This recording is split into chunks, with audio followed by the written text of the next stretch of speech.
We've been talking a lot about this appalling attack on Kramatorsk, on a pizza restaurant overnight. Tell us a little bit more about what we've learned about that attack. Yes, I mean, just to take a step back for a moment with Kramatorsk, I mean, why Kramatorsk? Because it is strategically important. When the Russians took Severodonetsk and Lysychansk last July, the next obvious target was Kramatorsk and Sloviansk, because the Russians then had control of two-thirds of the Donbass. If they get those two places, they get the whole of the Donbass, particularly Kramatorsk, because it's got all of the transport hubs there. And so that has been a target for a while, and it's suffered other missile attacks.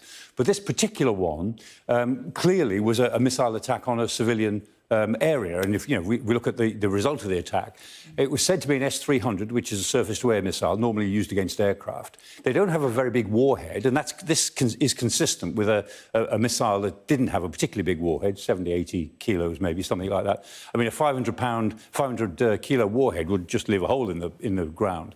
So that's consistent with an S-300. But also, S-300s, because they're anti-aircraft, they're very accurate. It's a small warhead designed to hit a moving target, fast-moving target. And so this degree of damage shows you what an S-300 will do, if that's indeed what it was. But also, the accuracy means that it must have been targeted on this building. And, yes, that's a war crime. It's a civilian building. Well, yeah, and at least 10 people dead, including children there. Indeed. And this comes off the back of an extraordinary weekend that saw this attempted military rebellion by the Wagner Group. What's the latest on that, and what's happened to the Wagner Group now? Yeah, very interesting. I mean, the Wagner Group still exists. They've gone back into Ukraine. They're still with formed units. They've still got a lot of equipment. They've got their own air force. They've got their own artillery, their own tanks, their own people. President Putin said he'll give them three alternatives. Either they can all go home as individuals, they can join the Russian army as individuals, or they can go to Belarus as units and train the Belarusian army.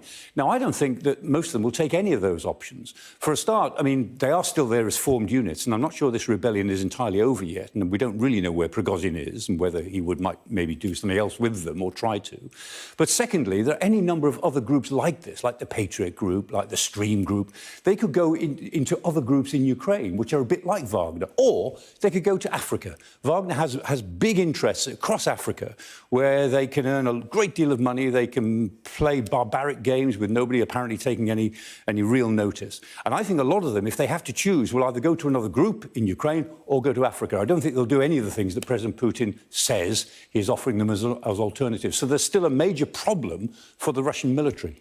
Well, yes, and what about Putin and the people around him? What's being said since then about this rebellion? Yeah, speaking of major problems, I mean, Putin is trying to appear that everything is normal, and they're sort of putting out, making 3 speeches in 20 hours and putting out bits of video to show that the government is normal. But what's interesting is the people that we haven't heard from. Shoigu, the defence minister, he's out and about. We've seen pictures of him behaving normally. But we don't know what's happened to Gerasimov. Gerasimov is the chief of the general staff.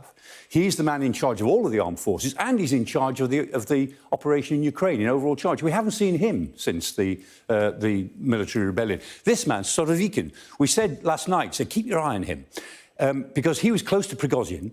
There were lots of rumours that he was somehow implicated, and overnight, American intelligence put a story out to the New York Times saying that he definitely knew, that the intelligence people knew that he knew about the military rebellion at least a couple of days before it happened. Now, it may be that American intelligence is just trying to queer the pitch and actually give Putin something else to worry about. I don't think Putin needs any encouragement to be paranoid. But, what has happened to Sorovikin is very interesting. He's one of the deputy commanders to Gerasimov for the whole operation. He's still head of the Air Force. He hasn't been seen since this military rebellion took place.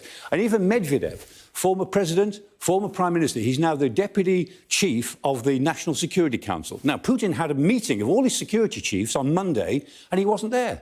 The deputy chief of the National Security Council wasn't there. And we do know that his personal aircraft, they all have private aircraft, his personal aircraft left Moscow and flew to Oman. Now, we don't know whether he was on it or not, but his aircraft is still in Oman, but he hasn't been seen.